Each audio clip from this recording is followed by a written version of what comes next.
ஒரு நாள் அப்பா யூனிஃபார்மோட வந்தாங்க, கோவமா வந்தாங்க. என்னுடைய ரிப்போர்ட்ஸ் எல்லாம் தூக்கி போட்டு உன் என்ட்ரன்ஸ் எக்ஸாமுக்கு ஒழுங்காக தானே படிக்க சொன்னேன், நீ ஏன் படிக்கலன்னாங்க. நான் அப்படியே அமைதியாக நின்னேன். என் அப்பா கோவம் வந்தால் ரொம்ப டெரராக இருப்பாங்க. நான் லைஃப்ல நான் யார்கிட்டயுமே போய் ரெக்வெஸ்ட் பண்ணதில்லை.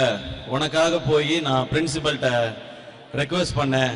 இன்னைக்கு நான் 1 மணி நேரம் நின்று கெஞ்சி கேட்டு உனக்காக இந்த சீட்டை வாங்கிட்டு வந்திருக்கேன்னு சொன்னாங்க. அந்த பிரின்சிபல் வந்து பிரதர் செல்வநாதன் நினைக்கிறேன்.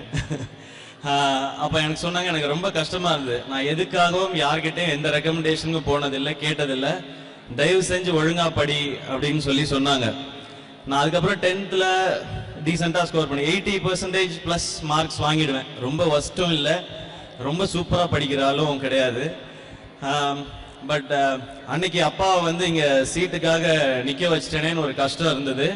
அது இன்னைக்கு கம்ப்ளீட் ஆயிடுச்சுன்னு நினைக்கிறேன். அப்பா உங்க பையன் இன்னைக்கு சீஃப் கெஸ்ட் அதே கேம்பியன் ஸ்கூல்ல.